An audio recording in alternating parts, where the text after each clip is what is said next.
പിന്നെ ഇതിൽ നമ്മളെ ഭയപ്പെടുത്തുന്ന ഒരു കാര്യം കൂടിയുണ്ട്. ഈ സ്ഫോടനത്തിൻ്റെ മാരകശക്തിയേക്കാൾ കൂടുതലായിട്ട് ആരാണിതിന് മുന്നിട്ടിറങ്ങിയത് ഒന്ന് ആലോചിച്ച് നോക്കൂ. ഒരു മെഡിക്കൽ കോളേജ് പൂർണ്ണമായിട്ടും തീവ്രവാദികൾ കസ്റ്റഡിയിലാക്കും. ഇതുണ്ടാകുന്ന നിമിഷത്തിൽ തന്നെ ഇവിടെ ഒരു വിഭാഗം ആളുകൾ ഫാക്ടറി പോലെ പ്രവർത്തിക്കുകയാണ്. ആ സെക്കൻഡിൽ സുരക്ഷാ വീഴ്ച. ആർക്കെങ്കിലും ഇവിടെ സുരക്ഷ കൊടുക്കാൻ പറ്റും? ഈ കോഴിക്കോട്ടുള്ള ഒരു പ്രമുഖ ടെലിവിഷൻ ചാനൽ അത് ഈ മത തീവ്രവാദികളുടെ ഉടമസ്ഥയിൽ നടത്തുന്നതാണ്. അവർ ആ സെക്കൻഡിൽ ചർച്ച തുടങ്ങി, പൗരന്മാർക്ക് ജീവിക്കട്ടെ, സുരക്ഷാ വീഴ്ച. ഈ പ്രതികളെ അറസ്റ്റ് ചെയ്താൽ പിറ്റേ ദിവസം അയ്യോ മനുഷ്യാവകാശ ലംഘനം, പാവങ്ങളെ ഉപദ്രവിക്കുന്നത് ഓടിവായു എന്ന് പറഞ്ഞ് ഇവർ തന്നെ വിലാപം തുറക്കും. ഈ സ്ഫോടനം ഉണ്ടായെന്ന് കേട്ടപ്പോൾ തന്നെ ഒരു വിഭാഗം ആളുകൾ പറഞ്ഞു ഇത് ബീഹാറിലെ തെരഞ്ഞെടുപ്പ് അതിലെ ഫലത്തെ സ്വാധീനിക്കാൻ വേണ്ടിയാണ്. അത് ഈ പറഞ്ഞ എന്തെങ്കിലും ലോജിക്ക് വേണ്ടേ? ബീഹാറിലെ 1ാം ഘട്ട വോട്ടിംഗ് കഴിഞ്ഞു, 2ാം ഘട്ട വോട്ടെടുപ്പിൻ്റെ തലേ ദിവസമാണ് സ്ഫോടനം ഉണ്ടായത്. സ്ഫോടനം തെരഞ്ഞെടുപ്പിനെ ബാധിച്ചിട്ടില്ല എന്നുള്ള കാര്യം വ്യക്തമാണ്.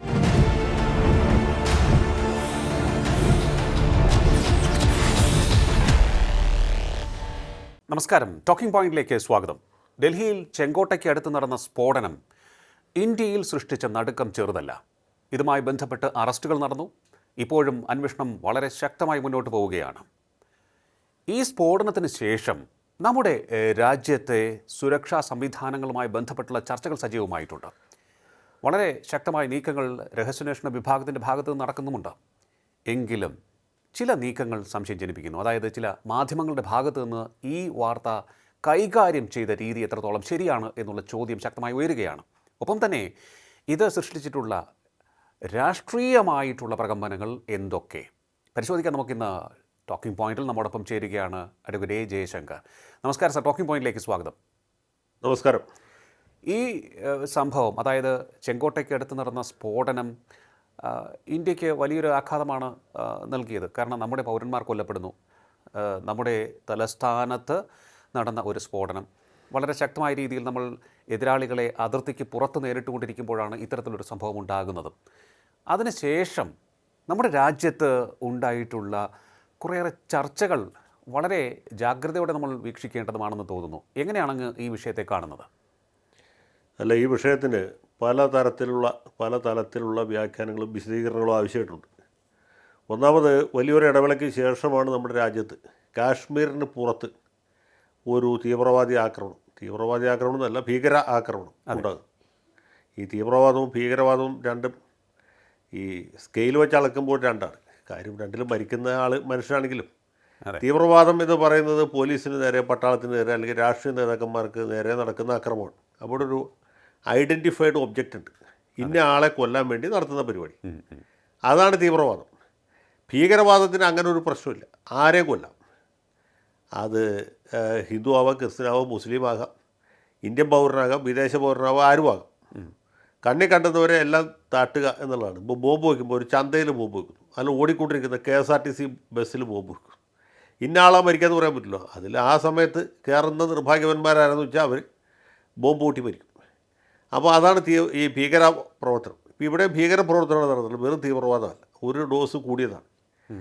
ഇനി നമ്മൾ വിഷയത്തിലേക്ക് വന്നാൽ, ഈ തീവ്രവാദ പ്രവർത്തനം തന്നെ കഴിഞ്ഞ കുറേ കാലമായിട്ട് ഒന്ന് മന്ദഗതിയിലാണ് രാജ്യത്ത്. പല കാരണങ്ങളുണ്ട്. ഒന്ന്, ഈ തീവ്രവാദികൾ മറ്റ് പല രാജ്യങ്ങളിലും സജീവമായിരുന്നു. ഇപ്പോൾ പാകിസ്ഥാനിലൊക്കെ ദൈനംദിന അടിസ്ഥാനത്തിൽ ഇവരുടെ ചാവേർ സ്ഫോടനങ്ങളും അല്ലാത്ത സ്ഫോടനങ്ങളും തീവ്രവാദ ആക്രമണങ്ങളും സ്കൂളിൽ കയറി കുട്ടികളെ വെടിവെച്ച് കൊല്ലുന്ന പോലെയൊക്കെയുള്ള സംഭവങ്ങളായിട്ട് പുരോഗമിച്ചുകൊണ്ടിരിക്കുകയായിരുന്നു. അപ്പോൾ ഇന്ത്യയിൽ കുറച്ചൊരു ഇളവ് കിട്ടി. കൃത്യമായിട്ട് പറഞ്ഞാൽ, നമ്മുടെ മുംബൈ ഭീകരാക്രമണത്തിന് ശേഷം പി ചിദംബരം ആഭ്യന്തര വകുപ്പിൻ്റെ ചുമതല ഏറ്റെടുത്തതിന് ശേഷമാണ് ഇതിനൊരു അറുതി വന്നത്. അദ്ദേഹമാണ് UAPA ശക്തമായിട്ട് കൂട്ടുന്നത്. തീവ്രവാദികളെ കിട്ടുന്നിടത്ത് വെച്ച് കൈകാര്യം ചെയ്യാനുള്ള വിദ്യകൾ ആവിഷ്കരിച്ചത് അദ്ദേഹമാണ്. ഈ തീവ്രവാദ ഭീഷണിക്ക് വലിയൊരു അളവ് വരെ അയവ് വരുത്തിയത്. അതിവിടെ BJPക്കാരും അമിത്ഷാ അടക്കം സമ്മതിക്കില്ല. ഈ ഇന്ത്യ രാജ്യത്തിൻ്റെ ചിദംബരം കൊടുത്തൊരു ലാസ്റ്റിംഗ് കോൺട്രിബ്യൂഷൻ എന്ന് പറയുന്നത് തീവ്രവാദികളെ ഒതുക്കിയെന്നുള്ളതാണ്. അദ്ദേഹം ആദ്യം ധനകാര്യമന്ത്രിയായിരുന്നു. മുംബൈ ഭീകരാക്രമണം ഉണ്ടായപ്പോഴാണ് അദ്ദേഹത്തിന് ആഭ്യന്തര വകുപ്പ് കൊടുത്തത്. അതിനുശേഷം ഈ തീവ്രവാദ ആക്രമണങ്ങളുടെ എണ്ണം കുറഞ്ഞു. നേരത്തെ ചന്ദ്രശേഖരൻ്റെ സമയം തൊട്ട്, അത് കഴിഞ്ഞ് നരസിംഹറാവുവിൻ്റെ സമയത്ത്, അത് കഴിഞ്ഞ് ദേവഗൗഡയുടെയും ഗുജറാളിൻ്റെയും സമയത്ത്, പിന്നെ വാജ്പേയിയുടെ കാലത്ത്, ഏറ്റവും ഒടുവിൽ മൻമോഹൻ സിംഗിൻ്റെ ആദ്യകാലത്ത്. അന്നൊക്കെ ഈ രാജ്യത്ത് ഇങ്ങനെ ചക്കക്കുരു പൊട്ടുന്ന പോലെയാണ് ബോംബ് പൊട്ടിക്കൊണ്ടിരുന്നത്. RDX എന്നുള്ള വാക്കൊക്കെ നമ്മൾ കേട്ടു തുടങ്ങിയത് അങ്ങനെയാണ്. അപ്പോൾ ഗുവാഹട്ടിയിൽ സ്ഫോടനം, അഹമ്മദാബാദിൽ സ്ഫോടനം, മുംബൈയിൽ നിരന്തരമായ സ്ഫോടനങ്ങൾ, ഡൽഹിയിൽ സ്ഫോടനം, ഹൈദരാബാദിൽ സ്ഫോടനം, ബറോഡയിൽ സ്ഫോടനം, ജയ്പൂരിൽ സ്ഫോടനം, ഇങ്ങനെ ഓരോ സ്ഥലങ്ങൾ അറിയപ്പെടുന്ന സ്ഫോടനത്തിൻ്റെ പേരിലാണ്. അങ്ങനെയുള്ള തീവ്രവാദ ആക്രമണങ്ങൾക്ക്, പിന്നെ ഡൽഹി ചെങ്കോട്ടയിലെ ആക്രമണം, പാർലമെൻറ്റിന് നേരെ നടന്ന ആക്രമണം, ഇതൊക്കെ കണ്ട് നമ്മളങ്ങനെ കോരിത്തരിച്ച് നിൽക്കരുത്. അത് കഴിഞ്ഞിട്ട് ചിദംബരമാണ് ഇവർ ഒതുക്കിയത്. പിന്നെ ചിദംബരത്തിൻ്റെ സ്ഥാനത്ത് രാജ്നാഥ് സിംഗ് ആഭ്യന്തരമന്ത്രിയും നരേന്ദ്രമോദി പ്രധാനമന്ത്രിയായിട്ട് വന്നപ്പോൾ പിന്നെ അതിനൊരു കുറവ് സംഭവിച്ചു. പിന്നെ ഉറിയിലാണ് പിന്നെ ഒരു തീവ്രവാദ ആക്രമണം, അത് കാശ്മീരിലാണ്. കാശ്മീരിൽ നടക്കുന്നത് വേറൊരു തലത്തിലാണ് നമ്മൾ കണ്ടത്. ഉറിയിൽ ഭീകരാക്രമണം ഉണ്ടാകുന്നു, അത് പട്ടാള ക്യാമ്പിന് നേരെയാണ്. നമ്മുടെ സൈന്യം തിരിച്ചടിച്ചു. അതാണ് നമ്മുടെ ആദ്യത്തെ കൗണ്ടർ അറ്റാക്ക്. അതെ. അത് കഴിഞ്ഞ് പിന്നെ ആ ഒന്നാം മോഡി സർക്കാരിൻ്റെ കാലത്ത് അതിൻ്റെ അവസാന സമയത്താണ് ഈ CRPF ഭടന്മാരെ പുൽവാമയിൽ വെച്ച് സ്ഫോടനത്തിൽ കൊലപ്പെടുത്തിയത്. അതിനാണ് ഇന്ത്യയുടെ അതിശക്തമായ തിരിച്ചടി ഉണ്ടായത്, ബാലാക്കോട്ട് പ്രത്യാക്രമണം. അത് കഴിഞ്ഞ് പിന്നെയും ഇവർ തൽക്കാലം പത്തി ഒതുക്കിയിരിക്കുന്നത്. രണ്ടാം മോഡി സർക്കാരിൻ്റെ കാലത്ത് ഇത് താരതമ്യം കുറവായിരുന്നു. പിന്നെ ഈ സമീപകാലത്താണ് പഹൽഗാം ആക്രമണം നടക്കുന്നത്. അത് സിവിലിയന്മാർക്ക് നേരെ നടക്കുന്ന ആക്രമണമാണ്. മറ്റൊക്കെ പട്ടാളത്തിനും പോലീസിനും എതിരായിരുന്നെങ്കിൽ കാശ്മീരിലകത്താണ് ഈ തന്നെ ഇന്ത്യൻ പൗരന്മാർ, സിറ്റിസൺസിനെതിരെ, സാധാരണക്കാർക്കെതിരെ നടക്കുന്നൊരു ആക്രമണമാണ്. അതിനാണ് നമ്മൾ ഓപ്പറേഷൻ സിന്ദൂർ നടത്തിയത്. അപ്പോൾ ഈ സിന്ദൂർ നടപടിക്ക് ശേഷം ഈ തീവ്രവാദികൾ അടുത്ത തിരിച്ചടിക്ക് വേണ്ടിയിട്ട് തക്കം പാർത്തിരിക്കുകയാണ്. അവർ അതിനുവേണ്ടി വലിയ കരുതൽ, വലിയ ആലോചനയും എന്താണ് മുന്നൊരുക്കവും നടത്തി എന്നാണ് ഇവരിൽ നിന്ന് പിടിച്ചെടുത്ത ഈ സ്ഫോടന വസ്തുക്കളുടെ അളവ്, അതിൻ്റെ ശേഖരം നമുക്ക് വ്യക്തമാക്കി തരുന്നത്. അതിൻ്റെ വളരെ ചെറിയൊരു പങ്ക് മാത്രമേ ചെങ്കോട്ടയിൽ ഉപയോഗിക്കാൻ പറ്റുള്ളൂ. ഇത് മൊത്തം ഉപയോഗിച്ചിരുന്നെങ്കിൽ, ഇപ്പോൾ സർക്കാർ പോലീസും പറയുന്നതനുസരിച്ചാണെങ്കിൽ, പറയുന്ന പോലീസായിട്ട് നമുക്ക് പൂർണ്ണമായിട്ട് വിശ്വസിക്കാൻ പറ്റില്ല.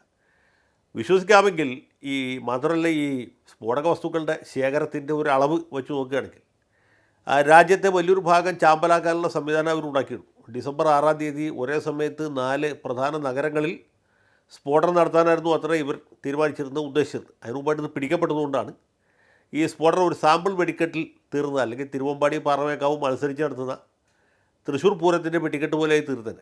ഏതായാലും നാട്ടുകാരുടെ ഭാഗ്യം കൊണ്ട് അത്ര സംഭവിച്ചില്ല. ഒരു ചെറിയ പൊട്ടലിൽ അവസാനിച്ചു. അതിൽ 12-13 ആളുകൾ മരിച്ചു, ഈ ബോംബ് വച്ച ഡോക്ടറടക്കം. പിന്നെ ഇതിൽ നമ്മളെ ഭയപ്പെടുത്തുന്ന ഒരു കാര്യം കൂടിയുണ്ട്. ഈ സ്ഫോടനത്തിൻ്റെ മാരകശക്തിയേക്കാൾ കൂടുതലായിട്ട് ആരാണ് ഇതിന് മുന്നിട്ടിറങ്ങിയത് ഒന്ന് ആലോചിച്ച് നോക്കൂ. ഒരു മെഡിക്കൽ കോളേജ് പൂർണ്ണമായിട്ടും തീവ്രവാദികളെ കസ്റ്റഡിയിലാക്കുന്നു. അതെ. അതിൻ്റെ ചാൻസലർ മുതൽക്ക് കള്ളപ്പണം ഇടപാടാണ് നടത്തുന്നത്. യൂണിവേഴ്സിറ്റി ചാൻസലർ കള്ളപ്പണം. ഈ കള്ളപ്പണം എന്തിനായിട്ട് ഉപയോഗിക്കുന്നത്? കുഴൽപ്പണം എന്തിനായിട്ട് ഉപയോഗിക്കുന്നത്? ഇവർക്ക് എവിടെ നിന്നാണ് ഫണ്ട് വരുന്നത്? പാകിസ്ഥാനിൽ നിന്ന് മാത്രമല്ല, തുർക്കിയിൽ നിന്ന്, ഖത്തറിൽ നിന്ന് ഒക്കെ ഫണ്ട് വരികയാണ്. മാത്രമല്ല, നമ്മുടെ തൊട്ടയൽ രാജ്യമായ ബംഗ്ലാദേശ് ഇത്ര നാൾ സുരക്ഷിതമായിരുന്നു. ഇപ്പോൾ അവിടെയും തീവ്രവാദികൾ പിടിമുറുക്കിയിരിക്കുകയാണ്. ജമാഅത്തെ ഇസ്ലാമിയുടെ സർക്കാരാണ് ഹുജി മുതലായ തീവ്രവാദ സംഘടനകളെ ബീഗം നമ്മുടെ ഹസീന ഒതുക്കിയിരിക്കുകയായിരുന്നു. ഇപ്പോൾ അവരുമൊക്കെ വീണ്ടും ശക്തമായിട്ട് വന്നിട്ടുണ്ട്. പാകിസ്ഥാൻ അതിർത്തി കടന്നതിനേക്കാൾ എത്രയോ എളുപ്പത്തിൽ ബംഗ്ലാദേശിൻ്റെ അതിർത്തി കടന്ന് തീവ്രവാദികൾക്ക്, ഭീകരന്മാർക്ക് ഇങ്ങോട്ട് വരാം. അത് വളരെ എളുപ്പമാണ്. കാരണം അതിന് വേലിയും കോലൊന്നും ഇല്ലാതെ കിടക്കുകയാണ്, മതിൽക്കെട്ടൊന്നുമില്ല. നിസ്സാരമായിട്ട് കടന്നു വരാം. ഒരു CRPFകാരനോ പട്ടാളക്കാരനോ തടയാനും പറ്റില്ല. അപ്പോൾ അങ്ങനെ ഒരു സാഹചര്യത്തിൽ തീവ്രവാദികൾക്ക് വളരെ സൗകര്യമാണ്, ഒരു ഫ്രീ ഹാൻഡ് കിട്ടിയിരിക്കുകയാണ്. അപ്പോൾ അഫ്ഗാനിസ്ഥാൻ പാകിസ്ഥാനിൽ നടത്തുന്ന പോലത്തെ അക്രമങ്ങൾ പാകിസ്ഥാൻ ഇന്ത്യയിൽ നടത്താവുന്ന ഒരു സാഹചര്യം ഒരുങ്ങിയിരിക്കുന്നു. അപ്പോൾ സുരക്ഷാ ഏജൻസികളുടെ ജോലി വർദ്ധിക്കുകയാണ്. അപ്പോൾ ഇങ്ങനെ ഒരു സാഹചര്യം അവിടെ നിൽക്കുന്നു. എന്ന് ഒരു ഭാഗത്ത് പാകിസ്ഥാൻ, മറുഭാഗത്ത് ബംഗ്ലാദേശ്, നേപ്പാൾ വഴിക്കും ഇവർക്ക് കടന്നു വരാൻ എളുപ്പമുണ്ട്. അപ്പോൾ ഇങ്ങനെ മാത്രമല്ല, ഈ രാജ്യങ്ങളിലൊക്കെ രാഷ്ട്രീയ അവ്യവസ്ഥിതി നിലനിൽക്കുകയാണ്. പാകിസ്ഥാനിൽ കലാപമാണ്, ബംഗ്ലാദേശിൽ ഭയങ്കര കലാപമാണ്, അതുപോലെ നേപ്പാളിലും പ്രശ്നമാണ്, ശ്രീലങ്കയിലും പ്രശ്നമാണ്. അപ്പോൾ ഈ തീവ്രവാദികൾക്ക് വളരെ സൗകര്യമായിട്ട് സ്ഫോടക വസ്തുക്കളോ മാരകായുധങ്ങളൊക്കെ കൊണ്ടുവരുന്നൊരു സൗകര്യമുണ്ട്. അപ്പോൾ ഇന്ത്യ പോലെ വലിയൊരു രാജ്യത്ത്, എത്ര വലിയ രാജ്യമാണ് ഇന്ത്യ, അത് ഭൂവിസ്തൃതിയിൽ 7-ാം സ്ഥാനത്താണ് നിൽക്കുന്നത്, ജനസംഖ്യയിൽ 1-ാം സ്ഥാനത്താണ്. ഇത്ര വലിയൊരു രാജ്യത്ത് ഇതെങ്ങനെ സുരക്ഷ ഉറപ്പാക്കാൻ പറ്റും? എറണാകുളത്തോ തിരുവനന്തപുരത്തോ കോഴിക്കോട്ടോ തീവ്രവാദികൾ വന്ന് ആക്രമണം നടത്തി കഴിഞ്ഞാൽ നമുക്ക് എങ്ങനെ തടയാൻ പറ്റും? കേരള പോലീസ് എങ്ങനെ തടയാൻ പറ്റും? ഇന്ത്യൻ സൈന്യത്തിന് എങ്ങനെ തടയാൻ പറ്റും? ഇനി നമ്മൾ രാഷ്ട്രീയത്തിലേക്ക് പോവുകയാണ്. ഇങ്ങനെ ഒരു സംഭവം നടക്കുന്നു. നമ്മൾ ഇത് വിലിയോ തുടങ്ങിയ സ്ഥലത്തേക്ക് ഞാൻ എത്തുകയാണ്. ഇങ്ങനെ ഒരു സംഭവം ഉണ്ടാകുന്നു. ഡൽഹിയിൽ ഈ ചെങ്കോട്ടയ്ക്കടുത്ത് ഒരു സ്ഫോടനം ഉണ്ടാകും. കാർ പൊട്ടിത്തെറിക്കും. അതിൻ്റെ അടുത്തുള്ള കാറുകൾക്ക് തീ പിടിക്കും. കുറച്ച് ആളുകൾ മരിക്കുന്നു. ഈ സ്ഫോടനത്തിൻ്റെ തീവ്രത വെച്ച് നോക്കുകയാണെങ്കിൽ ഒരുപാട് ആളുകൾ മരിക്കേണ്ടതാണ്. പക്ഷേ നടു റോഡിലായതുകൊണ്ടും വേറെ വാഹനങ്ങൾ ഒരുപാടുള്ളതുകൊണ്ടുമാണ് ഈ സ്ഫോടനത്തിൻ്റെ ആഘാതം ഇത്രയിൽ കുറഞ്ഞത്. ഇതൊരു ജനവാസ കേന്ദ്രത്തിലേക്കാണ് ഇയാൾ കാർ ഓടിച്ച് കയറ്റിയിരുന്നെങ്കിൽ കുറച്ച് അധികം ആളുകൾ നിൽക്കുന്ന സ്ഥലത്തേക്കാണ്, ഒരു ചന്തയിലേക്കാണ് ഓടിച്ചു കയറ്റിയതെങ്കിൽ എത്ര ആളുകൾ മരിക്കുമായിരുന്നു. അങ്ങനെ ഒന്നും ഉണ്ടായില്ല, ആ ഭാഗ്യം എന്ന് വിചാരിക്കാം. പക്ഷേ ഇതുണ്ടാകുന്ന നിമിഷത്തിൽ തന്നെ ഇവിടെ ഒരു വിഭാഗം ആളുകൾ ഫാക്ടറി പോലെ പ്രവർത്തിക്കുകയാണ്. ആ സെക്കൻഡിൽ സുരക്ഷാ വീഴ്ച. ആർക്കെങ്കിലും ഇവിടെ സുരക്ഷ കൊടുക്കാൻ പറ്റുമോ? ഇങ്ങനൊരു ആക്രമണം ഇവിടെ എറണാകുളത്ത് MG റോഡിലാണ് നടക്കണമെങ്കിൽ കേരള പോലീസിൻ്റെ സുരക്ഷ കൊടുക്കാൻ പറ്റുമോ? CRPFിൻ്റെ സുരക്ഷ കൊടുക്കാൻ പറ്റുമോ? ഇന്ത്യൻ സൈന്യത്തിന് നാവികസേന ആസ്ഥാനമൊക്കെ അപ്പുറത്തുണ്ട്, അല്ലെങ്കിൽ സൈനിക താവളം ഉണ്ടെന്ന് വിചാരിക്കും. തടയാൻ പറ്റുമോ? ആർക്കും തടയാൻ പറ്റില്ല. ഇന്ത്യയുടെ രാജ്യം, ആളുകൾ തിങ്ങിപ്പാർക്കുന്ന സ്ഥലമാണ്. അവിടെ വന്ന് ചാവേർ സ്ഫോടനം നടത്തേണ്ടെങ്കിൽ സുരക്ഷാ വീഴ്ച എന്ന് പറഞ്ഞതിൽ എന്താ അർത്ഥമുള്ളത്? അപ്പോൾ ഈ ബോംബ് വച്ചതിനെ പരോക്ഷമായിട്ട് ന്യായീകരിക്കുകയാണ് എന്ത് ചെയ്യുന്നത്. ബോംബ് വെച്ചവരെല്ലാം ആദ്യം കുറ്റം പറയേണ്ടത്. ഇത് ഇവിടുത്തെ സാഹചര്യങ്ങൾ മനസ്സിലാക്കി ഇവിടെ വന്ന് ബോംബ് വെച്ചു, ആ ബോംബ് വെച്ചവരെ ഒറ്റപ്പെടുത്തണം, ഈ തീവ്രവാദികളെ വെറുതെ വിടരുത് എന്ന് പറഞ്ഞേക്ക് വരം സുരക്ഷാ വീഴ്ച സുരക്ഷാ വീഴ്ച സുരക്ഷാ വീഴ്ച എന്നാണ് ഇവരുടെ ആദ്യത്തെ പല്ലവി. ഈ കോഴിക്കോട്ടുള്ള ഒരു പ്രമുഖ ടെലിവിഷൻ ചാനൽ, അത് ഈ മത തീവ്രവാദികളുടെ ഉടമസ്ഥയിൽ നടത്തുന്നതാണ്. അവർ ആ സെക്കൻഡിൽ ചർച്ച തുടങ്ങി, പൗരന്മാർക്ക് ജീവിക്കണ്ടേ, സുരക്ഷാ വീഴ്ച. ഈ പ്രതികളെ അറസ്റ്റ് ചെയ്താൽ പിറ്റേ ദിവസം അയ്യോ മനുഷ്യാവകാശ ലംഘനം, പാവങ്ങളെ ഉപദ്രവിക്കുന്നത് ഓടിവായു എന്ന് പറഞ്ഞ് ഇവർ തന്നെ വിലാപം തുടങ്ങും. ഇപ്പോൾ ഈ ഉമർ ഖാലിദ് എന്ന് പറഞ്ഞ ഒരു അർബൻ തീവ്രവാദി ഉണ്ടല്ലോ, അയാളുടെ ജാമ്യ ഹർജി കോടതി ഒരു ദിവസം വാദം കേട്ട് വേറെ ദിവസത്തേക്ക് മാറ്റിവെച്ചപ്പോൾ ഇവർ നിലവിളിയായി. ഉമർ ഖാലിദ് എന്ന് പറഞ്ഞ പാവപ്പെട്ടവൻ 5 കൊല്ലമായിട്ട് ജയിലിൽ കിടക്കുകയാണ്. അവൻ്റെ ജാമ്യ ഹർജി 10-ാം തീയതി 15-ാം തീയതിക്ക് മാറ്റി. എന്തൊരു വലിയ മനുഷ്യാവകാശ ലംഘനം, സുപ്രീം കോടതിക്ക് ഒരു നീതിബോധമില്ലേ എന്ന് വെച്ച് വിലപിക്കുന്ന ആളുകളാണ്. അവരാണ് സുരക്ഷാ വീഴ്ച എന്ന് പറഞ്ഞ് നെഞ്ചത്തിടിയും നിലവിളി നടത്തുന്നത്. ഇതൊക്കെ പറയുമ്പോൾ നമ്മളൊക്കെ വർഗീയവാദികളായിട്ട് വേണമെങ്കിൽ കുറ്റപ്പെടുത്തിയാലും കുഴപ്പമൊന്നുമില്ലെന്നേ. നാട്ടുകാരിത് അറിയണ്ടേ. ഇതുപോലെ തോന്നിവാസമാണ് ഇവിടെ ചില മാധ്യമങ്ങൾ ചെയ്യുന്നത്. ഈ കഴിഞ്ഞ ദിവസം പത്രത്തിൽ വാർത്ത കണ്ടു, കാശ്മീർ ടൈംസ് എന്ന് പറഞ്ഞാൽ കാശ്മീരിലൊരു പത്രത്തിൻ്റെ ആഫീസ് പട്ടാളം റെയ്ഡ് ചെയ്തു. അവിടെ നിന്ന് AK-47 തോക്കടക്കോട് കണ്ടെത്തിയത്, തോക്കും തിരകളും ഗ്രനേഡും അടക്കം പത്രം ഓഫീസിലാണ്. ലിയോ, നിങ്ങളുടെ കേരള ഊതിയുടെ തിരുവനന്തപുരം ഓഫീസ് റെയ്ഡ് ചെയ്യണമെങ്കിൽ എന്ത് കിട്ടും? പേനാക്കത്തി പോയിട്ട് അടക്കാക്കത്തി പോലും കിട്ടുകയില്ല അല്ലേ? ഇപ്പോൾ അടക്ക മുറിക്കുന്ന ആൾക്കാരില്ല. അതിൻ്റെ ആവശ്യമില്ലല്ലോ. പത്രം നടത്താനായിട്ട് AK-47 ആവശ്യമുണ്ടോ? ഗ്രനേഡിൻ്റെ ആവശ്യമുണ്ടോ? അപ്പോൾ ഇങ്ങനെയൊക്കെ മാധ്യമ പ്രവർത്തനം നടത്തുന്ന ആളുകളുണ്ട്. ഇവിടെ ചില മാധ്യമങ്ങളുടെ ഓഫീസിൽ അന്വേഷിച്ചാലും ഇനി AK-47 കിട്ടിയില്ലെങ്കിലും അത് നിർമ്മിക്കാനുള്ള ഉരുപ്പടികളെങ്കിലും കിട്ടും എന്നാണ് എൻ്റെ വിശ്വാസം. അപ്പോൾ ഇങ്ങനെയൊക്കെയുള്ള ആളുകളാണ് മാധ്യമ പ്രവർത്തനം നടത്തുന്നത്. രാഷ്ട്രീയക്കാരനും പറയണ്ട. ഈ സ്ഫോടനം ഉണ്ടായത് കേട്ടപ്പോൾ തന്നെ ഒരു വിഭാഗം ആളുകൾ പറഞ്ഞു ഇത് ബീഹാറിലെ തെരഞ്ഞെടുപ്പ് അതിലെ ഫലത്തെ സ്വാധീനിക്കാൻ വേണ്ടിയാണ്. അത് ഈ പറഞ്ഞത് എന്തെങ്കിലും ലോജിക്ക് വേണ്ടേ? ബീഹാറിലെ 1-ാം ഘട്ടം വോട്ടിംഗ് കഴിഞ്ഞു, 2-ാം ഘട്ടം വോട്ടെടുപ്പിൻ്റെ തലേ ദിവസമാണ് സ്ഫോടനം ഉണ്ടായത്. സ്ഫോടനം തെരഞ്ഞെടുപ്പിനെ ബാധിച്ചിട്ടില്ല എന്നുള്ള കാര്യം വ്യക്തമുള്ള കാരണം 2 ഘട്ടത്തിലും ഒരേ മുന്നണിക്കാണ് കൂടുതൽ സീറ്റുകൾ കിട്ടിയത്. ഒരു ഘട്ടത്തിൽ ഒരു മുന്നണിക്കും, 2ാമത്തെ ഘട്ടത്തിൽ വേറെ മുന്നണിക്കാണെങ്കിൽ നമുക്ക് മനസ്സിലാക്കാം. അതെ, ഇത് ഇങ്ങനെയൊക്കെയുള്ള നറേറ്റീവ്സ് ഉണ്ടാക്കി കൊടുത്തവരുടെ ഉദ്ദേശം എന്താണ്? അവരാരെയാണ് സത്യത്തിൽ സഹായിക്കുന്നത്? അവർ സത്യത്തിൽ സഹായിക്കുന്നത് തീവ്രവാദികളാണ്, ഭീകരപ്രവർത്തകരെയാണ്. ഇതുപോലെയൊക്കെയുള്ള കാര്യങ്ങൾ. എന്നിട്ട് സ്ഫോടനത്തിൽ ദുരൂഹത. ഇനി വേറൊരു കാര്യം പറയാം. കുറേ ഡോക്ടർമാരെ അറസ്റ്റ് ചെയ്തു, കുറേ പേരെ ചോദ്യം ചെയ്യാൻ വിളിപ്പിച്ചു. ഈ അറസ്റ്റ് ചെയ്യപ്പെട്ട ആൾക്കാർക്ക് ഇപ്പോഴും ജയിലിൽ തന്നെ ഉണ്ടോ? അവർ സമാധാനമായിട്ട് ജയിലിൽ കഴിയും. ഈ കസ്റ്റഡിയിലെടുത്ത ചില ആളുകളെ ചോദ്യം ചെയ്തിട്ട് വിട്ടയച്ചപ്പോൾ ഇവർ കാർഡ് ഇറക്കുകയാണ്. ഡൽഹി സ്ഫോടനം എന്താണ്, 4 ഡോക്ടർമാരടക്കം 5 പേരെ വിട്ടയച്ചു. അപ്പോൾ കേൾക്കുന്നവരെന്ത് വിചാരിക്കുക? ചോദ്യം ചെയ്യാൻ വിളിച്ചവരെ വിട്ടയച്ചു എന്നല്ല അവർക്ക് കിട്ടുന്ന ഇൻറ്റിമേഷൻ, അവർക്ക് കിട്ടുന്ന ഇൻഫർമേഷൻ എന്താണ്? അറസ്റ്റ് ചെയ്യപ്പെട്ട ആൾക്കാരെ വിട്ടയച്ചു. അതെ, ഇതാണ് എത്ര തെറ്റിദ്ധാരണജനകമായിട്ടാണ് വാർത്തകൾ കൊടുക്കുന്നത് ആലോചിച്ചു. ആരെയാണ് വിട്ടയച്ചത് എന്ന് ഇത് കണ്ടാൽ മനസ്സിലാവില്ല. എന്നിട്ട് ഈ കാർഡ് ലോകത്തിലെ എല്ലാ മൊബൈൽ ഫോണിലേക്ക് ഇവർ പറപ്പിക്കുകയാണ്. അതിൻ്റെ ഉദ്ദേശം എന്താ? കാണുന്ന ആൾക്കാർ തീവ്രവാദികളെ ആണെന്ന് വിചാരിച്ച് പിടിച്ച 4 ഡോക്ടർമാരെ വിട്ടയച്ചു. 5 പേരെ മൊത്തം ഉണ്ടായിരുന്നു, 4 പേര്. ഇത് ചോദ്യം ചെയ്യാൻ വിളിച്ച ആൾക്കാരാണ്. ഇവർക്ക് അതുമായിട്ട് ബന്ധമില്ലെന്നുകൊണ്ട് വിട്ടയച്ചു. ബന്ധമുള്ള ആളുകൾ ജയിലിൽ കിടക്കുകയാണ്. അതെ, അതെ, അത് വായിച്ചാൽ മനസ്സിലാവില്ല. ഇനി ഉമർ ഖാലിദിൻ്റെ വേറൊരു ഉദാഹരണം പറയാം. ആശാറാം ബാപ്പു എന്ന് പറഞ്ഞ ഒരു വന്യവയോധികനായ ഒരു ഫ്രോഡെന്ന് പറഞ്ഞാൽ മതി. അയാളെന്തോ ആൾ ദൈവമോ അങ്ങനെ ഏതാണ്ടാണ്, അല്ലെങ്കിൽ കള്ള സന്യാസിയുമാണ്. ഇയാൾ ഗുജറാത്തിൽ ഏതോ ഒരു കേസിൽ ബലാത്സംഗം അടക്കമുള്ള കുറ്റകൃത്യങ്ങളിൽ ശിക്ഷിക്കപ്പെട്ട് ജയിലിൽ കിടക്കുക. അയാൾക്ക് ഗുജറാത്ത് ഹൈക്കോടതി ജാമ്യം അനുവദിച്ചു, അല്ലെങ്കിൽ പരോൾ അനുവദിച്ചു. അതേ ദിവസം തന്നെ സുപ്രീം കോടതി നമ്മൾ നേരത്തെ പറഞ്ഞ ഉമർ ഖാലിദിൻ്റെ കേസ് വേറെ ദിവസത്തേക്ക് മാറ്റി. ഇവരുടെ കാർഡ് എങ്ങനെയെന്നറിയാമോ? ആശാറാം ബാബുവിന് ജാമ്യം, ഉമർ ഖാലിദിൻ്റെ ജാമ്യമില്ല. ഒന്നാലോചിക്കും, ഉമർ ഖാലിദിൻ്റെ കേസ് സുപ്രീം കോടതിയിലാണ്, അത് വാദം കേൾക്കാൻ വേറെ ദിവസത്തേക്ക് മാറ്റി വെച്ചതാണ്. ഇയാൾക്ക് പരോൾ അനുവദിച്ചാണ്. ഇതുപോലെ ഇതുപോലെ തെറ്റിദ്ധാരണാജനകമായ വാർത്തകൾ ഈ ചാനലൊക്കെ പണ്ടേ പൂട്ടേണ്ട സമയം കഴിഞ്ഞു. ഇത് ആദ്യ പ്രാവശ്യം പൂട്ടിയതാണ്. ഇവരുടെ ചർച്ചയുടെ രീതി ഇതാണ്. കുടിക്കുന്ന വെള്ളത്തിൽ ശ്വസിക്കുന്ന വായുവിലും വരെ വിഷമാണ്. വർഗീയത പ്രചരിപ്പിച്ചുകൊണ്ടിരിക്കുന്നത് രാജ്യവിരോധമാണ്. ദേശീയ താല്പര്യത്തിന് എതിരായിട്ടുള്ള വാർത്തകൾ മാത്രമേ പ്രസിദ്ധീകരിക്കുള്ളൂ. അവരുടെ കൂറ്, അവരുടെ പ്രതിബദ്ധത പാകിസ്ഥാനോടാണ്. ഇതൊക്കെ കൂടുതൽ പറയാൻ നമുക്കൊരു മാധ്യമത്തിൽ ഇരുന്നുകൊണ്ട് പറയുന്നതിന് ചില പരിമിതികളുണ്ട്. ഞാൻ അതുകൊണ്ട് അധികം പറയുന്നില്ല. പക്ഷേ ഇത് പറയാതിരിക്കാൻ നിവൃത്തിയില്ല. പറഞ്ഞ മനസ്സിലായില്ലേ? അപ്പോൾ ഇതുപോലത്തെ തെമ്മാടിത്തരമാണ്, തല്ലുള്ളിത്തരം എന്നാണ് ഞങ്ങളുടെ നാട്ടിൽ ഏറ്റവും മിതമായ ഭാഷയിൽ പറഞ്ഞത്.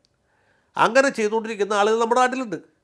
ഇതിൻ്റെ തന്നെ എന്താണ് ലൈറ്റർ വേരിയൻസ് പല പത്രങ്ങളിലും വരുന്നുണ്ട്.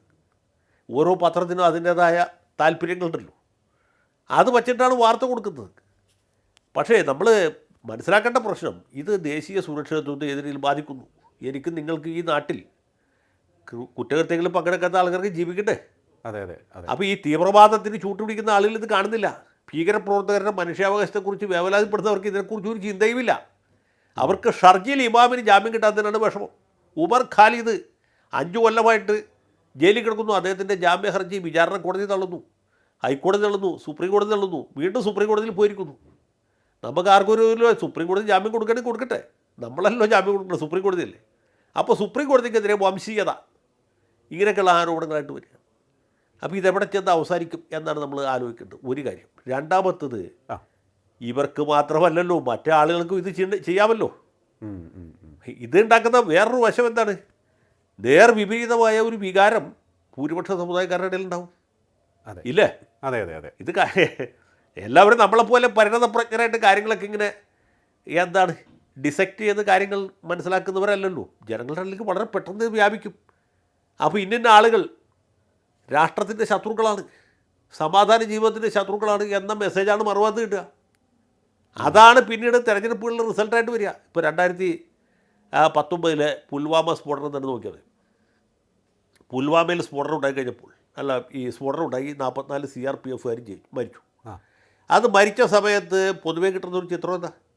ഈ രാജ്യത്തെ സമാധാനമായിട്ട് ജീവിക്കാൻ തീവ്രവാദികൾ സമ്മതിക്കുകയില്ല. അത് തീവ്ര ദേശീയ വികാരമായിട്ട് തെരഞ്ഞെടുപ്പിൽ പ്രതിഫലിച്ചു. പുൽവാമ തീർച്ചയായിട്ടും 2019 തെരഞ്ഞെടുപ്പിൽ ആ റിസൾട്ടിൽ ബാധിച്ചിട്ടുണ്ട്, യാതൊരു സംശയമില്ല. അതെ, ചെങ്കോട്ടയിലെ സ്ഫോടനം പോലെയല്ല. അപ്പോൾ ഓപ്പറേഷൻ സിന്ദൂറും ഒരു പരിധി വരെ ബീഹാറിലടക്കം സ്വാധീനിച്ചിട്ടുണ്ട്. ഈ വരാൻ പോകുന്ന കേരളത്തിലടക്കം ഒരു പഞ്ചായത്ത് തെരഞ്ഞെടുപ്പിൽ പോലും ഒരു പക്ഷേ ബാധിച്ചേക്കാം, സ്വാധീനം ചെലുത്തിയേക്കാം, പല ഘടകങ്ങളിൽ ഒരു ഘടകമായിട്ട്. പക്ഷേ ഇതൊക്കെ തെരഞ്ഞെടുപ്പിനെ ബാധിക്കുന്ന കാര്യങ്ങളിൽ ഇപ്പോൾ ഇന്ദിരാഗാന്ധിയെ വെടിവെച്ചു കൊണ്ടവരെ കോൺഗ്രസ് പാർട്ടി വളരെ ഡിഫൻസിലാണ് നിന്നിരുന്നത്. 1984 അവരുടെ മൊത്തം പ്രതാപം പോയി, ഗിൽട്ട് മങ്ങി, രാജ്യത്തെ എല്ലായിടത്തും അരാജകത്വം അരക്ഷിതത്വം പടർന്നു പിടിക്കുന്ന സമയത്താണ് ഈ സിഖ് തീവ്രവാദികൾ ഇന്ദിരാഗാന്ധിയെ വെടിവെച്ചു കൊടുത്തത്. വെടിയേറ്റ് മരിച്ച സെക്കൻഡിൽ ഇന്ദിരാഗാന്ധി ഒരു വലിയ രക്തസാക്ഷിയായിട്ട് മാറി. കോൺഗ്രസ്സുകാർ അതുവരെ ചെയ്ത സകല അഴിമതികളും സകല കൊള്ളതായ്മകളും ജനങ്ങൾ മറന്നുപോയി. ജനങ്ങൾ ക്യൂ നിന്നിട്ട് എന്ത് ചെയ്തു? കോൺഗ്രസ്സിന് വോട്ട് ചെയ്തു. അങ്ങനെ ഉണ്ടായത്. അത് തന്നെ രാജീവ് ഗാന്ധി മരിച്ചപ്പോഴും ഉണ്ടായി. അത്ര ഉണ്ടായില്ല, 3 ഘട്ടമായിട്ട് തെരഞ്ഞെടുപ്പ്. ആദ്യത്തെ ഘട്ടം തെരഞ്ഞെടുപ്പ് കഴിഞ്ഞപ്പോഴാണ് രാജീവ് ഗാന്ധി മരിക്കുന്നത്. 2-3 ഘട്ടങ്ങളിലെ തെരഞ്ഞെടുപ്പ് മാറ്റിവെച്ച് ഒരു 3 ആഴ്ച കഴിഞ്ഞ് നടത്തിയപ്പോൾ കോൺഗ്രസ് രണ്ടാമത് തെരഞ്ഞെടുപ്പ് നടത്തിയ സ്ഥലത്ത് കോൺഗ്രസിന് മെജോറിറ്റി കിട്ടി. അപ്പോൾ ഇതെപ്പോഴും ജനങ്ങളെ ബാധിക്കുന്ന കാര്യമാണ്. യുദ്ധം അല്ലെങ്കിൽ തീവ്രവാദ ആക്രമണം, പ്രധാനമന്ത്രിയുടെ കൊലപാതകം, ഇങ്ങനെയൊക്കെയുള്ള സംഭവങ്ങൾ നടന്നാൽ ജനങ്ങൾ പ്രതികരിക്കും, സ്വാഭാവികമായിട്ടും പ്രതികരിക്കില്ലേ? അതെ അതെ. അപ്പോൾ ഇതിൻ്റെ പൊളിറ്റിക്കൽ റിപ്പർക്കഷൻസ് ഒരു ഭാഗത്ത് ഉണ്ടാകും.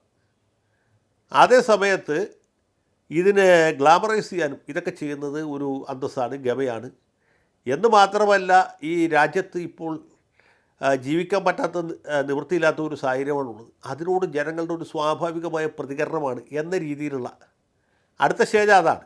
ആദ്യം ഇങ്ങനൊരു സ്ഫോടനം ഉണ്ടായിട്ടില്ലെന്ന് പറയും. രണ്ടാമത് ഈ സ്ഫോടനം ഉണ്ടായത് എന്താണ് സർക്കാരിൻ്റെ തന്നെ പിടിപ്പുകേടുണ്ടെന്ന് പറയും. മൂന്നാമത് ഇത് സർക്കാർ ഇതൊന്നും ഉണ്ടാക്കിയതെന്ന് പറയും. നാലാമത് പ്രതികളെയൊക്കെ അറസ്റ്റ് ചെയ്ത് കഴിയുമ്പോൾ ഈ പ്രതികൾ നിരപരാധികളാണ്, സത്യത്തിൽ ഇവരല്ല വേറെ ആൾക്കാരാണെന്ന് പറയും. ഇനി അവർ തന്നെയാണെന്ന് പറഞ്ഞാലും ഇപ്പോൾ എന്ത് ചെയ്യും? ഇങ്ങനെ ബോംബ് പൊട്ടിക്കല്ലാതെ രാജ്യത്ത് ജീവിക്കാൻ ഒരു മാർഗം ഉണ്ടാകുന്നില്ല. അതുകൊണ്ട് പാവങ്ങൾ ഒരു സ്വാഭാവിക പ്രതികരണം എന്ന രീതിയിൽ വെറുതെ കുറച്ച് ബോംബുണ്ടാക്കി. ഈ മെഡിസിൻ പഠിക്കുന്ന ആളുകളാണ്, എഞ്ചിനീയറിംഗ് വിദ്യാർത്ഥികളാണ് ചെയ്തപ്പോൾ മനസ്സിലാക്കുക. അവരുടെ പാഠ്യപദ്ധതിയുടെ ഭാഗമായിട്ട് ബോംബ് നിർമ്മിച്ചാണ് എന്ന് പറയും. മെഡിക്കൽ കോളേജിൽ പഠിക്കുന്ന ആളുകളില്ലേ, അവർ ഏത് സാഹചര്യത്തിലും ജനങ്ങളുടെ ജീവൻ ഉറപ്പുവരുത്താൻ അല്ലേ മരണത്തിൽ നിന്ന് രക്ഷിക്കാൻ ബാധ്യസ്ഥരായ ആളുകളാണ് ഡോക്ടർമാർ. മെഡിക്കൽ കോളേജിലെ പ്രൊഫസർമാരും ഹൗസ് സർജന്മാരും അവിടുത്തെ വിദ്യാർത്ഥികളും എല്ലാവരും എന്താ പഠിക്കുന്നത്? അവർ അനാട്ടമി ഫിസിയോളജി അല്ല പഠിക്കുന്നത്, അവർ ന്യൂറോളജിയും അല്ലെങ്കിൽ പാത്തോളജിയും അല്ല പഠിക്കുന്നത്, അവർ പഠിക്കുന്നത് ബോംബ് നിർമ്മാണമാണ്.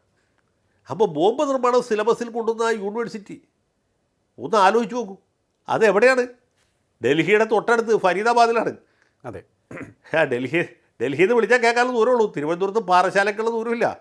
മനസ്സിലായില്ലേ? അതെ. അത്ര അടുത്താണ്. അപ്പോൾ ഇതുപോലെയൊക്കെയുള്ള യൂണിവേഴ്സിറ്റികൾ പൂട്ടണ്ടേ? അതിൻ്റെ ചാൻസലറെ എന്താ ചെയ്യേണ്ടത്? നമ്മുടെ നാട്ടുമ്പുറത്തേക്കാണെങ്കിൽ കവളമ്പട്ടിൽ വെട്ടി അടിക്കണം അല്ലേ? അതിന് പകരം ഇവരെയൊക്കെ ന്യായീകരിക്കുന്നു. വേറൊരു സ്റ്റോറി നിങ്ങൾ കണ്ടോന്ന് എനിക്കറിയില്ല. ഈ യൂണിവേഴ്സിറ്റി പഠിക്കുന്ന കുട്ടികളുടെ ഭാവി അവതാളത്തിലായി. അവർക്ക് ക്ലാസ്സിൽ കോൺസെൻട്രേറ്റ് ചെയ്യാൻ പറ്റുന്നില്ല. എപ്പോഴാണ് പോലീസ് വരുന്നത് അറിയില്ല. പോലീസ് ഭീഷണി കാരണം കുട്ടികൾക്ക് രാത്രി ഉറക്കമില്ല, കുട്ടികൾക്ക് പഠിക്കാൻ പറ്റുന്നില്ല. പല കുട്ടികളുടെയും പ്രോഗ്രസ് കാർഡ് മോശമായി. ഇങ്ങനെയൊക്കെയാണ് വാർത്ത കൊടുക്കുന്നത്. എന്തുകൊണ്ടാണ് തിരുവനന്തപുരം മെഡിക്കൽ കോളേജിലോ അല്ലെങ്കിൽ ആലപ്പുഴ മെഡിക്കൽ കോളേജിലോ കോട്ടയം മെഡിക്കൽ കോളേജിലോ പോലീസ് വരാത്തത്? അവിടെ തീവ്രവാദം ഇല്ലാത്തതുകൊണ്ടാണ്. മനസ്സിലായോ? അല്ല, ഇത് ഇങ്ങനെയുള്ള അതെ, ഇതിപ്പോൾ വല്ലാത്തൊരു സിറ്റുവേഷനാണ് ഉരുത്തിരിഞ്ഞ് വന്നിരിക്കുന്നത്. എനിക്ക് തോന്നുന്നു സൈന്യം രാജ്യത്തിന് പുറത്തുള്ള തീവ്രവാദികൾക്കെതിരെ വളരെ ശക്തമായ കർക്കശമായ നിലപാട് സ്വീകരിച്ച് വരുന്നു. അത് കണക്കിലെടുത്ത് അവർക്ക് എല്ലാം നല്ല പരിശീലനം കൊടുത്ത്, അതായത് തീവ്രവാദികൾക്ക് ഭീകരവാദികൾക്ക് പാകിസ്ഥാനിലൊക്കെ പ്രത്യേക പരിശീലനം കൊടുക്കുന്നതായിട്ടുള്ള റിപ്പോർട്ടുകൾ ഉണ്ടായിരുന്നു ഇന്ത്യയിൽ ആക്രമണം നടത്താനായിട്ട്. അതിനുശേഷമാണ് ഇവിടെ ഉള്ള കാര്യങ്ങളിലേക്കൊക്കെ തന്നെ കൂടുതൽ അന്വേഷണം തിരിയുന്നതെന്ന് തോന്നുന്നു. ഏറ്റവും ദുഃഖകരമായിട്ടുള്ള കാര്യം, ഇത്തരത്തിലുള്ള കാര്യങ്ങൾ നടക്കുമ്പോഴും ഉത്തരവാദിത്തപ്പെട്ട ചില രാഷ്ട്രീയ പാർട്ടി നേതാക്കൾ പോലും രാജ്യത്തിൻ്റെ അല്ലെങ്കിൽ നമ്മുടെ ദേശീയതയ്ക്ക് വേണ്ടി നിലകൊള്ളാതെ നമ്മുടെ രാജ്യത്തിനെതിരെ പരാമർശം നടത്തുന്ന കുറേയേറെ ദൗർഭാഗ്യകരമായിട്ടുള്ള സംഭവങ്ങൾ പോലും ഉണ്ടാകുന്നു എന്നുള്ളതാണ് മറ്റൊരു വശം. അപ്പോൾ ഈ രാജ്യത്തിനെതിരെ നീങ്ങുന്നവർക്ക് കുറച്ച് പരിഗണന കിട്ടുന്നതിന് ഇതൊക്കെ കാരണമാകില്ലേ? അല്ല, രാജ്യത്തിനെതിരെ നീങ്ങുന്നവർക്ക് ഇതുകൊണ്ട് പ്രത്യേകിച്ച് പരിഗണനയൊന്നും കിട്ടില്ല. അവർ ഈ ഗുണ്ടായുസം കാണിച്ചാൽ അവർക്ക് മടക്കത്തപാലിൽ മറുപടി കിട്ടും. അത് വേറെ കാര്യം. ഞാൻ പറയാൻ വന്നത് ഇവിടുത്തെ ഈ നേരത്തെ പറഞ്ഞ ഒരു രാഷ്ട്രീയ ഭിക്ഷാന്തേഹികളുടെ കാര്യമാണ്. ഇപ്പോൾ ഈ ഓപ്പറേഷൻ സിന്ദൂർ ഉണ്ടായപ്പോൾ തന്നെ ഇവിടുത്തെ വലിയൊരു വിഭാഗം നേതാക്കൾ വളരെ ഉത്തരവാദിത്തബോധത്തോടെ പ്രതികരിച്ച്. അസദുദ്ദീൻ ഒവൈസി അദ്ദേഹം എങ്ങനെ പ്രതികരിച്ച്? ഇപ്പോൾ ഈ ഏറ്റവും അവസാനത്തെ സ്ഫോടനവുമായിട്ട് ബന്ധപ്പെട്ട് തന്നെ, ചെങ്കോട്ടയുമായി ബന്ധപ്പെട്ട് തന്നെ ഒവൈസിയുടെ പ്രതികരണം ഞാൻ കേട്ടു. അദ്ദേഹം വളരെ പക്വതയോടാണ് ഈ വിഷയത്തെ സമീപിച്ചത്. അത്രയും പക്വത നമ്മുടെ കേരളത്തിലെ മുസ്ലിം ലീഗ് നേതാക്കന്മാരുടെ ഭാഗത്തുപോലും ഉണ്ടായില്ല എന്നുള്ളതാണ് നിർഭാഗ്യം. മുസ്ലിം ലീഗ് പൊതുവെ ഇങ്ങനെയുള്ള കാര്യങ്ങളൊക്കെ വളരെ സംയമനത്തോടുകൂടി മിതവാദ സമീപനം പുലർത്തുന്ന ഒരു പാർട്ടിയാണ്. കേരളത്തിലെ മതപണ്ഡിതന്മാരിൽ ഞാനിത് മുഴുവൻ ശ്രദ്ധിക്കുന്ന ആളാണ്. ഈ തീവ്രവാദ പ്രവർത്തനത്തെ തള്ളിപ്പറഞ്ഞ ഒരാൾ, ഈ സംഭവം കഴിഞ്ഞ് ഒരാഴ്ച കഴിഞ്ഞിട്ടാണെങ്കിൽ പോലും കാന്തപുരം അബൂബക്കർ മുസ്ലിയാർ മാത്രമാണ്. വേറെ ഒരു വിഭാഗത്തിൽപ്പെട്ട ഒരു നേതാവും ഇത് തീവ്രവാദ പ്രവർത്തനമാണെന്നോ ഇത് മതത്തിനെതിരാണെന്നോ പറഞ്ഞിട്ടില്ല. ഒരു നേതാവും പറഞ്ഞിട്ടില്ല. ബാക്കി എല്ലാവരും തന്നെ ഇത് ഇലക്ഷൻ ജയിക്കാൻ വേണ്ടി BJP നടത്തിയ സ്റ്റാൻഡാണ് എന്ന് ഇപ്പോഴും വിശ്വസിക്കുന്നവരും അങ്ങനെ അവരുടെ അനുയായികൾ വിശ്വസിക്കണം എന്ന് താല്പര്യപ്പെടുന്നവരുമാണ്. പക്ഷേ ഒവൈസി ഉത്തരവാദിത്ത ബോധത്തോടെ പ്രതികരിച്ചു. ഇത് തന്നെയാണ് അദ്ദേഹം സിന്ദൂർ ഉണ്ടായപ്പോഴും ചെയ്തത്. അദ്ദേഹം ഇവിടെ നിന്ന് ഒരു ഡെലിഗേഷൻ്റെ ഭാഗമായിട്ട് വിദേശ രാജ്യങ്ങളിൽ പോവുകയും വളരെ കൃത്യമായിട്ട് ഉറുദുവിലും ഇംഗ്ലീഷിലും വ്യക്തമായിട്ട് ഈ കാര്യങ്ങൾ ഇന്ത്യ ഗവൺമെൻറ്റിൻ്റെ സ്റ്റാൻഡ് അവിടെ അവതരിപ്പിച്ചു. അത് തന്നെയാണ് സൽമാൻ ഖുർഷീദും ചെയ്തത്, അത് തന്നെയാണ് ശശി തരൂരും ചെയ്തത്. പക്ഷേ ഇവരൊക്കെ നേതാവായിരിക്കുന്നത് നമ്മുടെ അത് തന്നെയാണ് കനിമൊഴിയും ചെയ്തത്, സുപ്രിയ സുലെയും ചെയ്തത് അത് തന്നെയാണ്. അതാണ് ശരിയായിട്ടുള്ള നിലപാട്. നമ്മുടെ സർക്കാരിൻ്റെ നിലപാട് നമ്മുടെ രാജ്യത്തിൻ്റെ നിലപാടാണ്. അല്ലാണ്ട് നരേന്ദ്രമോദിയുടെ അമിത്ഷായുടെ വ്യക്തിപരമായിട്ടുള്ള നിലപാടല്ല, രാജ്നാഥ് സിംഗിൻ്റെയോ അല്ലെങ്കിൽ മറ്റേ നിതിൻ ഗഡ്കരിയുടെ നിലപാടല്ലോ, രാജ്യത്തിൻ്റെ നിലപാടാണ്. രാജ്യത്തിൻ്റെ നിലപാട് വിദേശ വേദികളിൽ കൃത്യമായിട്ട് ഫലപ്രദമായിട്ട് അവതരിപ്പിച്ചു. ഒവൈസി അവതരിപ്പിച്ചു, കനിമൊഴി അവതരിപ്പിച്ചു, സുപ്രിയ സുലെ അവതരിപ്പിച്ചു, ശശി തരൂർ അവതരിപ്പിച്ചു, അതുപോലെ സൽമാൻ ഖുർഷീദ് അടക്കം എല്ലാ ആളുകളും അവതരിപ്പിച്ചു. പക്ഷേ അത് അവതരിപ്പിക്കാത്ത ഒരാൾ നമ്മുടെ പ്രിയങ്കരനായ രാഹുൽ ഗാന്ധിയാണ്. അദ്ദേഹം ഇപ്പോഴും വിചാരിക്കുന്നത് ഇന്ത്യയുടെ വിമാനങ്ങൾ നഷ്ടപ്പെട്ടു, ഇന്ത്യയുടെ മുങ്ങിക്കപ്പലുകൾ നഷ്ടപ്പെട്ടു, ഇന്ത്യയുടെ വിമാനവാഹിനി കപ്പൽ അറബിക്കടലിൽ മുങ്ങിപ്പോയി എന്നൊക്കെ അദ്ദേഹം വിശ്വസിക്കുന്നു. അദ്ദേഹം നമ്മളെ വിശ്വസിപ്പിക്കാൻ വേണ്ടി ശ്രമിക്കുന്നു. അപ്പോൾ ഇങ്ങനെയൊക്കെയുള്ള നേതാക്കന്മാർ, ഇത് ഉത്തരവാദിത്തമുള്ള പാർട്ടിയുടെ നേതാവാണെന്ന് ആലോചിക്കണം. ഇന്ദിരാഗാന്ധിയുടെ മകൻ്റെ മകനാണ്. അത് ആലോചിക്കുമ്പോഴാണ് നമുക്ക് സങ്കടം തോന്നുന്നത്. മനസ്സിലായില്ലേ? അതെ, വെറും ഒരു രാഹുൽ ഗാന്ധിയല്ല. രാഹുൽ മാങ്കൂട്ടത്തിലാണെങ്കിൽ പോട്ടെന്ന് നോക്കിയത്. ഇത് രാഹുൽ ഗാന്ധിയാണ്. പണ്ഡിറ്റ് ജവഹർലാൽ നെഹ്റുവിൻ്റെ കൊച്ചുമകനാണ്, ഇന്ദിരാഗാന്ധിയുടെ പൗത്രനാണ്. അങ്ങനെയുള്ള ഒരാൾ യാതൊരു ഉത്തരവാദിത്വവും ഇല്ലാതെ ഇതുപോലുള്ള പ്രസ്താവന നടത്തും. ഇത് കാണുമ്പോൾ കോൺഗ്രസ്സിലുള്ള ബാക്കി ഡിങ്കിരിവാലന്മാരെന്ത് ചെയ്യും? അവർ രാഹുൽ ഗാന്ധി പറഞ്ഞാണല്ലോ, ഇനിയിപ്പോൾ ഞാനും ഇത് തന്നെ പറയണമല്ലോ എന്ന് വിചാരിച്ച് ഈ വിഡ്ഢികളൊക്കെ ഇത് ആവർത്തിക്കും. അപ്പോൾ എന്ത് സംഭവിക്കും? കോൺഗ്രസ് തോറ്റ് തുന്നം പാടും. കോൺഗ്രസ്സിന് ആൾക്കാർ വോട്ട് ചെയ്യാൻ വല്ല കുറ്റം പറയാൻ പറ്റുമോ? യാതൊരു കുറ്റം പറയാൻ പറ്റില്ല. ഇപ്പോൾ പുൽവാമ ആക്രമണം ഉണ്ടായി, ഞാൻ പറഞ്ഞില്ലേ, രാജ്യത്ത് വലിയ ദേശീയ വികാരം ഉണ്ടായി. രാഹുൽ ഗാന്ധിയുടെ നിലപാടെന്തായിരുന്നു? ഇന്ത്യ പാകിസ്ഥാനിൽ ബോംബിട്ടതിൻ്റെ തെളിവ് ചോദിച്ചു. വേറെ ഒരാൾ ചോദിച്ചില്ല. ഇന്ത്യ മാരായത് തെളിവ് ചോദിച്ച ഒറ്റയ്ക്ക് ഒരാളുള്ളൂ, അത് രാഹുൽ ഗാന്ധിയാണ്. മതിയല്ലോ. പിന്നെ അദ്ദേഹത്തിൻ്റെ പാർട്ടിപ്പെട്ട ബാക്കി അലവലാദികളും ഇത് തന്നെ ആവശ്യപ്പെട്ടു. ദിവ്യ സ്പന്ദന എന്ന് പറഞ്ഞൊരു സിനിമാ നടിയുണ്ട്. അവർ പിന്നീട് കോൺഗ്രസ് വക്താവായിട്ട് മാറി. ഈ സ്ത്രീ പറഞ്ഞു, ആ വൈമാനികനെ പിടിച്ചുകൊണ്ട് പോയപ്പോൾ വൈമാനികൻ എവിടെ? വൈമാനികനെ കൊണ്ടുവരും എന്ന് പറഞ്ഞു. അവർ കഴിച്ച വൈമാനികനെ പാകിസ്ഥാൻകാർ ബിരിയാണി വെച്ച് കഴിക്കുന്നതാണ്. ഏതായാലും ഇവർ പറഞ്ഞ് നാക്ക് വളർക്കുമ്പോൾ വൈമാനികനെ ഇന്ത്യക്ക് വിട്ടുകൊടുത്തു. അഭിനന്ദൻ വർത്തമാൻ തിരിച്ചു വന്നപ്പോൾ പിന്നെ ദിവ്യ സ്പന്ദനയിൽ വായിൽ നാക്കിലുണ്ടായി. അങ്ങനെയൊക്കെയാണ് കോൺഗ്രസിൻ്റെ ചരിത്ര പരാജയമുണ്ട്. ഈ രാഹുൽ ഗാന്ധി അമേത്തിൽ തോറ്റത് തുടർന്നറിയും ഇതുപോലെയൊക്കെയുള്ള വായ്ത്താരി മുഴക്കുന്നതുകൊണ്ടാണ്. മനുഷ്യർക്ക് വിവരമില്ലെങ്കിൽ മിണ്ടാതിരിക്കണം, ഇല്ലേ? അത് ചെയ്യില്ല. അതിന് പകരം ഇതുപോലെയൊക്കെയുള്ള വിവരക്കേടുകൾ വിളിച്ചു പറഞ്ഞുകൊണ്ടേയിരിക്കും. അല്ലേ, ഞാനൊന്ന് ചോദിച്ചോട്ടെ അങ്ങോട്ട്, ഈ വിവരമില്ലായ്മ അതൊരു പൊളിറ്റിക്കൽ വാൻഡേറ്റയുടെ ഭാഗമായി മാറുന്നത് വളരെ ദൗർഭാഗ്യകരമായ കാര്യം. അതായത് ഭരിക്കുന്നത് തങ്ങളുടെ എതിർ പാർട്ടി ആയതുകൊണ്ട് ആ സർക്കാരിനോടുള്ള എതിർപ്പ് തീർക്കാൻ വേണ്ടി രാജ്യത്തിനെതിരെ സംസാരിക്കുകയാണ് ഇത്തരത്തിലുള്ള ഘട്ടങ്ങളിലൊക്കെ തന്നെ. അത്തരത്തിൽ പാപ്പരായിപ്പോയി മറ്റു തന്ത്രങ്ങളെല്ലാം തന്നെ പരാജയപ്പെട്ടതുകൊണ്ട് ഇങ്ങനെയുമാകാം എന്ന് ഇവർ കരുതുകയാണോ? അത് തന്നെയാണ് ചെയ്തുകൊണ്ടിരിക്കുന്നത്. ഇപ്പോൾ ഇന്ത്യയുടെ താരിഫ് ഉയർത്തിയത് ഒരു പാർട്ടിക്കാരെ മാത്രം ബാധിക്കുന്നില്ല, എല്ലാവരും ബാധിക്കുന്നവർ. ഇന്ത്യയുടെ സമ്പദ് വ്യവസ്ഥ തകർന്ന് തരിപ്പണമായി എന്ന് അമേരിക്കൻ വക്താവ് എന്ന് മനസ്സിലാക്കാം, പാകിസ്ഥാൻകാർ പറഞ്ഞാൽ മനസ്സിലാക്കാം. സമ്പദ് വ്യവസ്ഥ തകർന്നു എന്ന് ഇന്ത്യയിലെ പ്രതിപക്ഷ നേതാവ് പറഞ്ഞെങ്ങനെയിരിക്കും? എന്നാൽ സമ്പദ് വ്യവസ്ഥ ഇവിടെ തകർന്നിട്ടില്ല. അതാണ് തമാശ. സമ്പദ് വ്യവസ്ഥ തകർന്നെങ്കിൽ ഇന്ത്യൻ രൂപയുടെ വില ഇടിഞ്ഞ് നിലം പരിശാവും, സാധനങ്ങളുടെ വില റോക്കറ്റ് പോലും മേലോട്ട് കയറും. പാകിസ്ഥാൻ്റെ സമ്പദ് വ്യവസ്ഥ തകർന്നു. 1 കിലോ ഏത്തപ്പഴത്തിന് 500 രൂപയാണ്, മനസ്സിലായി? അല്ലെങ്കിൽ ശ്രീലങ്കയുടെ തകർന്നു, ബംഗ്ലാദേശിൻ്റെ ആടി ഉലഞ്ഞ് നിൽക്കുകയാണ്, വൈകാതെ തന്നെ നിലംപതിക്കും. അവിടെയൊക്കെ തകർച്ചയുണ്ടായി. ഇവിടെ അമേരിക്ക താരിഫ് ഉയർത്തിയിട്ട് എന്ത് സംഭവിച്ചു? നമ്മുടെ സ്റ്റോക്ക് മാർക്കറ്റിനെ ബാധിച്ചില്ല, മനസ്സിലായോ? ഇന്ത്യയുടെ ഈ സമ്പദ് വ്യവസ്ഥ സ്റ്റേബിളാണ്. അതിൻ്റെ കാരണം സർക്കാരിൻ്റെ പാർട്ടിസിപ്പേഷൻ കൂടിയാണ്. ഇപ്പോൾ അമേരിക്കയിൽ വലിയ സാമ്പത്തിക മാന്ദ്യം ഉണ്ടായില്ലേ 2009. അന്ന് ഇവിടെ മൻമോഹൻ സിംഗിൻ്റെ ഭരണമാണ്. ആ മൻമോഹൻ സിംഗ് ഭരിക്കുന്നു, നരേന്ദ്രമോദി ഭരിക്കുന്നു എന്നുള്ളതല്ല, നമ്മുടെ സ്റ്റോക്ക് മാർക്കറ്റിനെ, നമ്മുടെ സമ്പദ് വ്യവസ്ഥയെ ആ രീതിയിൽ ബാധിച്ചില്ല. വാജ്പേയി ആറ്റം ബോംബുണ്ടാക്കി പരീക്ഷിച്ചല്ലോ, സ്മൈൽ ഓഫ് ബുദ്ധ. അതെ, അന്ന് അമേരിക്ക അടക്കമുള്ള യൂറോപ്യൻ രാജ്യങ്ങളൊക്കെ ഇന്ത്യക്കെതിരായിട്ട് സാമ്പത്തിക ഉപരോധം പ്രഖ്യാപിച്ചു. അപ്പോൾ അമേരിക്കക്കാരും യൂറോപ്യൻസും എന്താ വിചാരിച്ചത്? ഇന്ത്യക്കാരുടനെ മുട്ടുകുത്തും. പക്ഷേ ഒന്നും സംഭവിച്ചില്ല. കാരണം അമേരിക്കയ്ക്ക് ഇന്ത്യയാണ് ആവശ്യം, ഇന്ത്യക്ക് അമേരിക്ക അല്ല. അമേരിക്ക ഉണ്ടാക്കുന്ന സാധനങ്ങൾ ഇവിടെ ചിലവായില്ലെങ്കിൽ അമേരിക്കക്കാർക്ക് നഷ്ടം, ഇന്ത്യക്കാർക്ക് അതുകൊണ്ട് പ്രത്യേകിച്ച് ഒരു ദോഷമില്ല. അപ്പോൾ എന്ത് ചെയ്തു? അമേരിക്ക ഉപരോധം പിൻവലിച്ചു. യൂറോപ്യൻ രാജ്യങ്ങൾ ഓരോരുത്തരായിട്ട് ഓരോ ദിവസമായിട്ട് അതും പിൻവലിച്ചു. അവരെ സംബന്ധിച്ചിടത്തോളം കച്ചവടമല്ലേ പ്രധാനം, അല്ലാണ്ട് ലോക സമ്പാദനം എന്നൊക്കെ പറഞ്ഞ തമാശയല്ലേ. കച്ചവടമാണ് പ്രധാനം. അപ്പോൾ കച്ചവടത്തിന് ഇന്ത്യയായിട്ട് ഉപരോധം ഏർപ്പെടുത്താത്തതാണ് നല്ലതെന്ന് മനസ്സിലായി. അവർ ഉപരോധം പിൻവലിച്ചു. ഇത്രേ ഉള്ളൂ. ഈ ലോക രാഷ്ട്രീയം എന്നൊക്കെ പറഞ്ഞാൽ വെറും തമാശയാണ്. അല്ല, ഇതിപ്പോൾ ഈ ഒരു സാഹചര്യം, അതായത് അങ്ങിപ്പോൾ പറഞ്ഞ ഈ ഒരു സിറ്റുവേഷൻ ഇനി എന്ന് മനസ്സിലാവും നമ്മുടെ പ്രതിപക്ഷ പാർട്ടികൾക്ക് എന്നുള്ളതാണ്. അവർക്ക് എന്താണ് സാധാരണ ജനങ്ങൾ ചിന്തിക്കുന്നത് എന്താണെന്നും, ഒരു രാജ്യത്തിൻ്റെ അഖണ്ഡത എന്ന് വെച്ചാൽ എന്താണെന്നും, ദേശീയത എന്താണെന്നും, പ്രതിസന്ധി വരുമ്പോൾ എങ്ങനെയാണ് പ്രതികരിക്കേണ്ടതെന്നും, അതായത് ചില രാഷ്ട്രീയ പാർട്ടികളുടെ നേതാക്കളൊക്കെ തന്നെ അവരെന്ന് പഠിക്കും എന്നുള്ളതാണ്. അത് പഠിച്ചു കഴിഞ്ഞാൽ ചിലപ്പോൾ അവർ രക്ഷപ്പെട്ടു പോകും, അല്ലേ സാർ? അല്ല, അത് ഇപ്പോൾ പ്രത്യയശാസ്ത്രപരമായ കാരണങ്ങളുണ്ട്. അങ്ങനെ ഒരു നിലപാട് ചിലപ്പോൾ ചില പാർട്ടികൾക്ക് എടുക്കേണ്ടി വരും. 62 ചൈന ഇന്ത്യ ആക്രമിച്ചപ്പോൾ ഇന്ത്യൻ കമ്മ്യൂണിസ്റ്റ് പാർട്ടിയുടെ പിളർപ്പ് ശരിക്കുണ്ടോ എന്ന് 62 64 അത് പ്രത്യക്ഷമായിരുന്നു. അന്ന് പാർട്ടിക്കകത്ത് 2 അഭിപ്രായമുണ്ട്. ഒന്ന്, ചൈന ഇന്ത്യ ആക്രമിച്ചു എന്നുള്ള നമുക്ക് എല്ലാവർക്കും അറിയാവുന്ന യാഥാർത്ഥ്യമാണ്. അപ്പോൾ ദേശീയതയിൽ ഊന്നിയ ഒരു സമീപനം കമ്മ്യൂണിസ്റ്റ് പാർട്ടി കൈക്കൊള്ളണം. ചൈനയുടെ ആക്രമണത്തെ അപലപിക്കണം. ഇന്ത്യ ഗവൺമെൻറ്റിൻ്റെ യുദ്ധ പരിശ്രമങ്ങളെ നമ്മൾ കഴിയാവുന്ന രീതിയിലൊക്കെ സഹായിക്കണം. സഹായിച്ചില്ലെങ്കിൽ പോലും സഹായിക്കുന്നു എന്നൊരു നിലപാടെടുക്കണം. ഇതായിരുന്നു പാർട്ടിയുടെ അകത്തുള്ള ദേശീയവാദികളായിട്ടുള്ള നേതാക്കന്മാർ, വലതുപക്ഷക്കാർ എന്ന് പിന്നീട് വിളിക്കപ്പെട്ട ആളുകളുടെ നിലപാട്. അതിൽ പ്രധാനപ്പെട്ട ആൾ ഡാങ്കെയായിരുന്നു, എസ് എ ഡാങ്കെ. പിന്നെ നമ്മുടെ എം എൻ ഗോവിന്ദാരുണ്ടായിരുന്നു, ഇസഡ് അഹമ്മദ് ഉണ്ടായിരുന്നു, അങ്ങനെ രാജേശ്വർ റാവു ഒക്കെ ഉണ്ടായിരുന്നു. മറിച്ച് ചൈന ഒരു കമ്മ്യൂണിസ്റ്റ് രാജ്യമാണ്. കമ്മ്യൂണിസ്റ്റ് രാജ്യം നമ്മുടെ ഇന്ത്യ പോലത്തെ ഒരു ബൂർഷ്വ രാജ്യത്തെ അല്ലെങ്കിൽ ഒരു പ്രാകൃത രാജ്യത്തെ ആക്രമിച്ചാൽ അവർ ചെയ്യുന്നത് തെറ്റാണെങ്കിൽ പോലും അവർ ചെയ്യുന്നത് തെറ്റാണ് ശരിയെന്ന് നമ്മൾ പറയണം. അത് ഒരു സ്റ്റേജ്, അത് പിന്നെ മനസ്സിലാക്കാം നമ്മൾ പോട്ടെ. അതിൻ്റെ കടന്ന സ്റ്റേജ് എന്നറിയുമോ?